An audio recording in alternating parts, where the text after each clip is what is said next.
छूकर मेरे मन को आने वाले एपिसोड, आज का एपिसोड काफ़ी ट्विस्ट और धमाकेदार होने वाला है। यहाँ पर सूरज पूरी तरह से मतलब पागलों की तरह करने लगता है। उसकी माँ उसे संभालती है, माँ और भाई, और कहते हैं कि तुम ऐसे पागलों जैसे हरकत करोगे तो तुम्हारी बेटी का क्या होगा।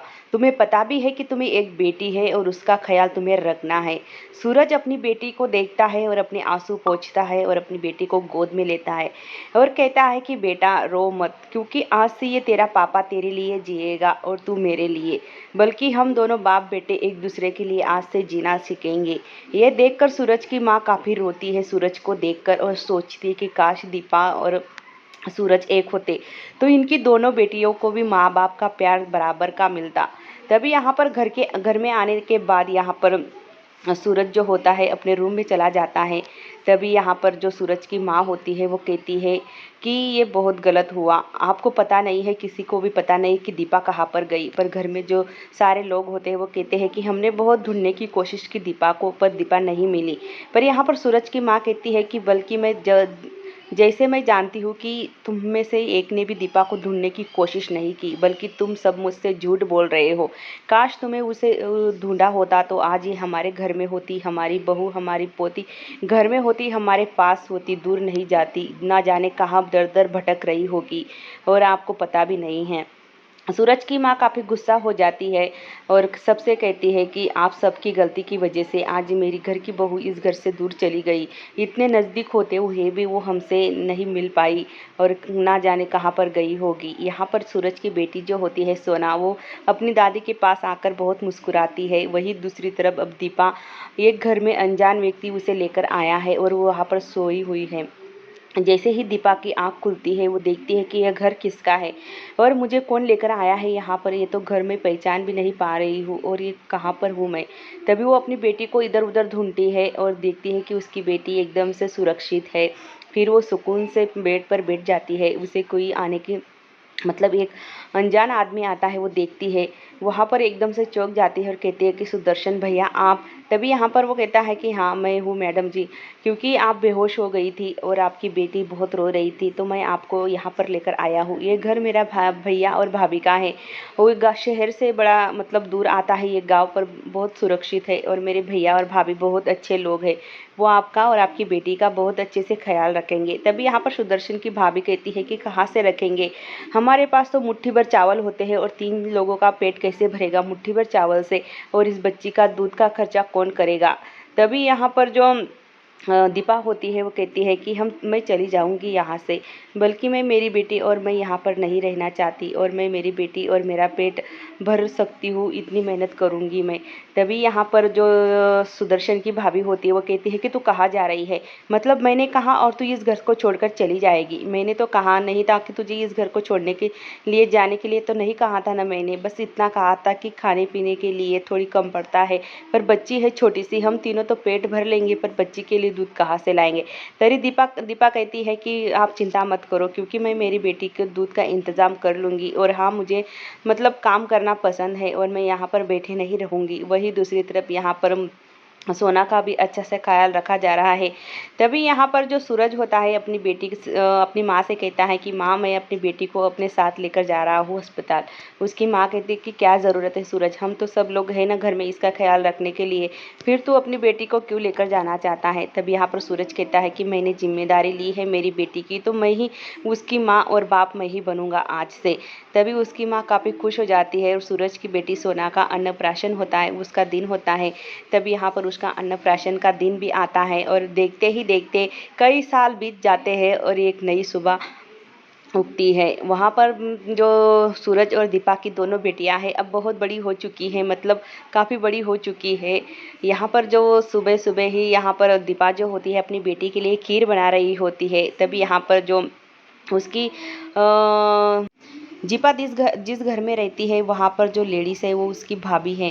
अपनी भाभी से कहती है कि भाभी देखो ना, आपने मतलब रूपा को काफ़ी सर पर बिठाकर रखा है और देखो अब तक सोई है, आज उसका जन्मदिन है अभी तक जागी नहीं है। वही दूसरी तरफ सोना का बर्थडे पार्टी इतनी धूमधाम से मनाई जा रही है। ये सब कुछ देखकर घर वाले बाकी के लोग काफ़ी जलन महसूस करते हैं कि सोना की इतनी बड़ी बर्थडे पार्टी, उसके लिए इतने बड़े बड़े गिफ्ट, यहाँ पर ऐसी बातें होती रहती है।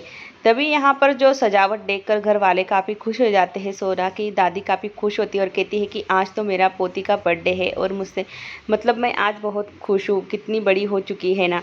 तभी यहाँ पर रूपा आती है, रूपा को देखने के लिए आती है दीपा, तो देखती है कि वो तो रूम में ही थी ही नहीं।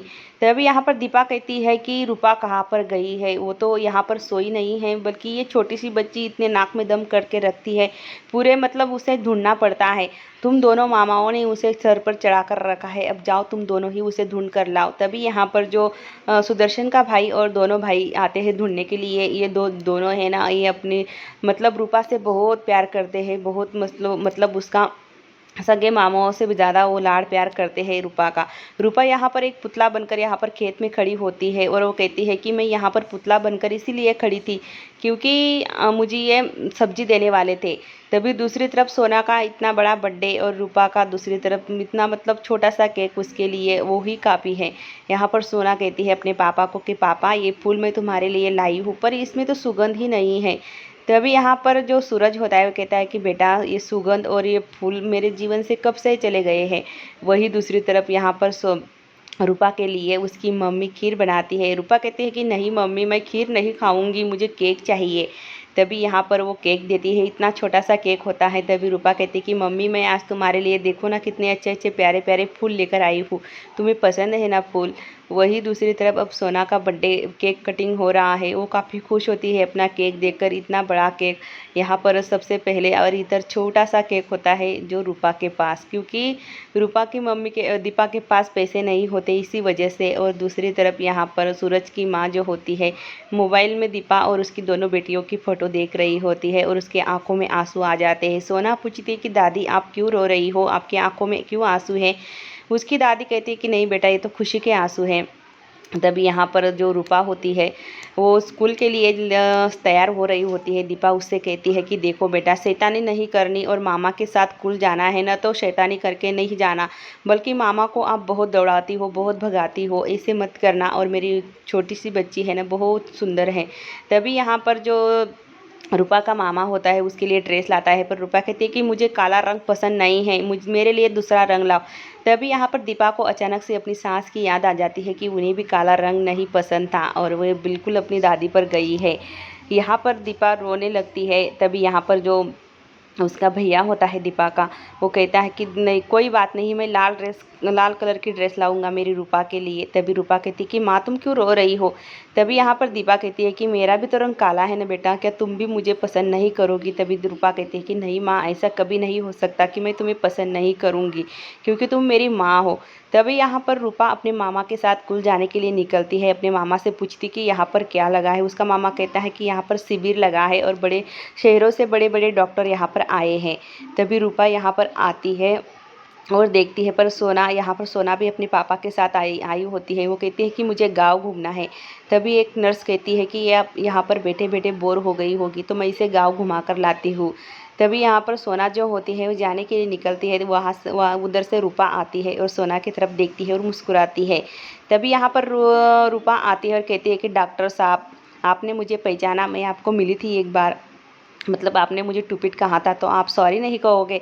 तभी यहाँ पर तो सूरज को हंसी आती है उसकी बात सुनकर, कहते हैं कि हाँ बाबा सॉरी, पर मैंने तुम्हें नहीं कहा था। तभी यहाँ पर जो सूरज होता है और कहता है कि तुम यहाँ पर क्यों आई हो, तुमने तो कुल जाना चाहिए था ना। तभी रूपा कहती है कि मैं यहाँ पर सिर्फ देखने आई हूँ कि क्या हो रहा है क्या नहीं, मुझे भी मेरी माँ को दिखाना है अस्पताल, मतलब वो बीमार रहती है।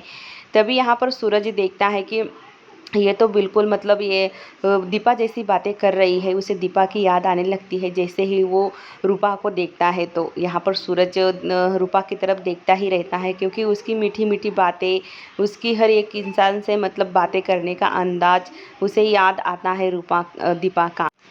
मिशिका बीच में ही बोलती है कि सूरज तुम भी किस लड़की के मुंह लग रहे हो, ये लड़की अच्छी नहीं है। गांव के लड़की मतलब लोग जो होते हैं वो सामान चोरी करके लेकर जाते हैं, और ये तुम्हारा मोबाइल क्यों लेकर जा रही है।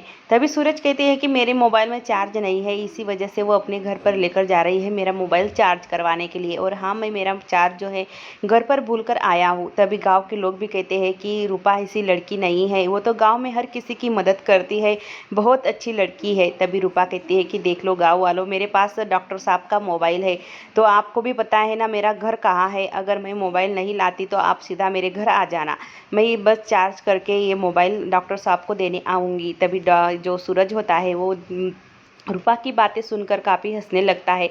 उसे काफ़ी अच्छी लगती है रूपा की बातें। यहाँ पर सूरज कहता है कि मिहिका, बस करो अब, तुम छोटी सी बच्ची को कितना डांटोगी, ये तो बस हमारी हेल्प करने आई है यहाँ पर। तभी दूसरी तरफ यहाँ पर जो दीपा होती है वो कुछ पौधे लगा रही होती है और उसकी भाभी आती है और उससे पूछती है कि दीपा तुम ये क्या कर रही हो। वो कहती है कि भाभी आज मतलब बाज़ार में ये थोड़े से पौधे हैं वो बेच कर आऊँगी, हमारी रूपा की पढ़ाई के लिए भी तो पैसे लगते हैं ना, उसे हॉस्टल भी तो भेजना है ना।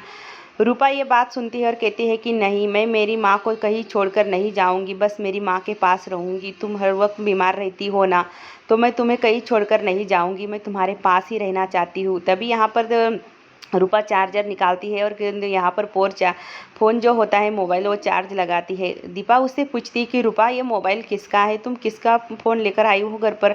तभी यहाँ पर रूपा कहती है कि माँ आज हमारे गांव में ना बहुत बड़ा कैंप लगा है और वहाँ पर बड़े बड़े डॉक्टर साहब आए हुए हैं, और एक डॉक्टर साहब है वो बहुत अच्छा है और एक लेडीज़ डॉक्टर है ना वो बहुत खड़ूस है, मुझे तो वो पसंद भी नहीं है। रूपा अपनी माँ से कहकर चली जाती है। जब यहाँ पर सूरज का फ़ोन बजने लगता है, दीपा देखती है कि ये तो उसी का माँ का मतलब फ़ोन आ रहा है और ये सूरज जी का फ़ोन है। वो देखकर फ़ोन की तरफ रोने लगती है, उसकी आंखों में आंसू आ जाते हैं और वो सोचती है कि आज मेरी बेटी ने उसके पापा के बारे में पूछा और आज ही वो उसके पापा से मिली, और देखो ना तकदीर भी कितना मतलब अलग है कि मेरी बेटी अपने बाप से ही नहीं मिल पाई और नहीं जान पाई कि ये उसी का बाप है। वो भगवान के सामने हाथ जोड़ती है और कहती है कि भगवान ये आपकी कैसी लीला है, क्या मेरी बेटी को कभी बाप का प्यार नहीं मिल पाएगा। वो अपने बाप के पास इतने करीब आकर भी अपने बाप से कितनी दूर है, और मैं चाहते हुए भी उसे अपने बाप के बारे में बता सकती हूँ, उसके पापा के बारे में। तभी यहाँ पर रूपा की तीन दोन परछाई उसके सामने खड़ी हो जाती है। एक कहती है कि तुम्हें जाकर सूरज से मिलना होगा और दूसरी कहती है कि नहीं, तुम्हें नहीं जाना होगा सूरज के सामने, क्योंकि तुम्हारा ही अपमान होगा। जैसे पिछली बार तुम्हारा अपमान हुआ था, सूरज ने तुम्हें खुद से दूर किया था, तो तुम नहीं जाओगी।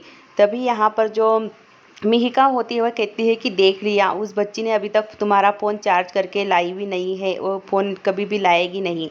तभी सूरज कहता है कि तुम चुप बैठो, क्योंकि तुम्हें तो कोई समझ नहीं है और मेरे मामलों में ज़्यादा बातचीत करने की कोई ज़रूरत नहीं है। इंसानों को तो तुम समझ नहीं सकती, ना ही किसी की भावनाओं को तुम समझ सकती हो, बस बकवास करते रहती हो। तभी यहाँ पर रूपा आती है और कहती है कि देखो डॉक्टर साहब, आपका मोबाइल मैं चार्ज करके लाई हूँ। तभी यहाँ पर मिहिका कहती है कि इतनी देर क्यों लगा दी तूने चार्ज करने में। तभी यहाँ पर रूपा कहती है कि मेरे पैरों में कोई चक्का थोड़ी ना लगा है कि अब भी गई और अब भी आई। हमारे गांव का रास्ता टेढ़ा मेढ़ा है, थोड़ा टाइम लग जाता है, और आप बीच में क्यों बोल रही हो, डॉक्टर साहब को मैं बोल रही हूँ ना। तभी यहाँ पर सूरज हंसने लगता है, कहता है कि हाँ बाबा, तुम मेरे मतलब मेरी हेल्प की, तूने बहुत बड़ा काम किया, अब तुम बताओ तुम्हें क्या चाहिए। वहाँ पर सूरज जो होता है रूपा का हाथ पकड़ता है और उससे कहता है कि तुमने थैंक यू बोलता है। तब यहाँ पर सोना जो होती है वो रूठ जाती है और कहती है कि पापा आपने इसका हाथ क्यों पकड़ा हुआ है। तभी यहाँ पर सूरज कहता है कि बेटा उसने हमारी हेल्प की है ना, हमारा मोबाइल चार्ज करके लाई है, तो थोड़े तो बहुत बनता ही है। तभी मिहिका कहती है कि व्हाट सूरज, तुम ऐसे कैसे कर सकते हो, मतलब ऐसे मतलब कैसे कह सकते हो कि इस लड़की ने तुम्हारी हेल्प की। तभी सूरज कहता है कि हाँ ये भी तो मेरी बेटी जैसी है ना, सोना की बहन जैसी तो है ना। तभी यहाँ पर मिहिका कहती है कि तुम ये मतलब तुम्हारी बेटी के साथ इसका तुम कैसे ये कर सकते हो। सोना कहाँ पर और ये कहाँ पर, ये गांव की लड़की है, ये गांव के लोग अच्छे नहीं होते हैं। सूरज मिहिका को डांटता है और कहता है कि बस मिहिका, अब बहुत हो चुका, तुम जब देखो तब किसी को भी मतलब भला बुरा कहती हो, और तुम्हें किसने हक दिया ये कि ये बच्ची इतनी छोटी सी बच्ची है प्यारी सी, और इसे तुम भला बुरा कह रही हो, ये तो कितनी मासूम है ना। तभी यहाँ पर जो रूपा होती है वो कहती है कि डॉक्टर साहब आपको एक बात बतानी है कि आप मेरी माँ का इलाज कर सकते हो। गांव के डॉक्टरों ने कहा है कि उन्हें शहर में लेकर जाना चाहिए इलाज के लिए। तभी सूरज कहता है कि हाँ बेटा, आप लेकर आना अपनी माँ को, मैं ज़रूर इलाज करूँगा, और एक कार्ड भी देता है। तभी दीपा दूसरी तरफ भागे दौड़ी यहाँ पर सूरज को एक नज़र देखने आती है।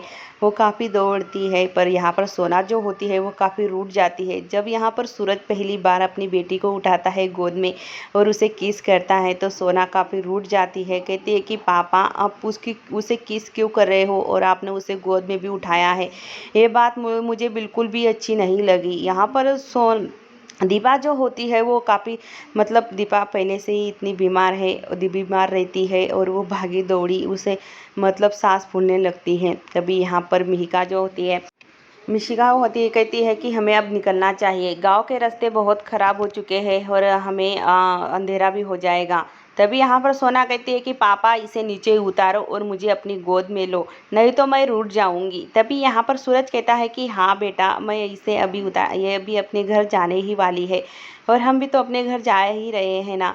तभी यहाँ पर रूपा कहती है कि मैं कौन सा तुम्हारे पापा को अपना बना रही हूँ, वो तो तुम्हारे साथ ही घर आ जाएंगे ना, तुम इतनी रूठी क्यों हो और इतनी क्यों तुम मतलब मुझसे नाराज़ हो। यहाँ पर सूरज जो होता है अपने बेटी को लेकर बाहर आता है और गांव वालों से कहता है कि चलो अब हमें चलना चाहिए। गांव वाले कहते हैं कि कल हमारे गांव में मेला है, क्या डॉक्टर साहब आप मेला देखने आओगे? तभी सोना कहती है कि हाँ पापा, मुझे भी मेला देखना है। सूरज कहता है कि मैं थोड़ा फ्री हो जाऊंगा तो आऊँगा, मतलब काम ख़त्म करने के बाद। यहाँ पर रूपा काफ़ी खुश हो जाती है क्योंकि डॉक्टर साहब आने वाले हैं कल मेला देखने के लिए। जैसे ही सूरज की गाड़ी निकलती है बाद में यहाँ पर दीपा आती है और सूरज को आवाज़ देती है। तभी यहाँ पर रूपा कहती है कि माँ आपने बहुत देर कर दी आने में, अब डॉक्टर साहब तो चले गए, बहुत अच्छे थे डॉक्टर साहब। यहाँ पर रूपा मतलब दीपा काफ़ी रोती है क्योंकि एक बार भी वो सूरज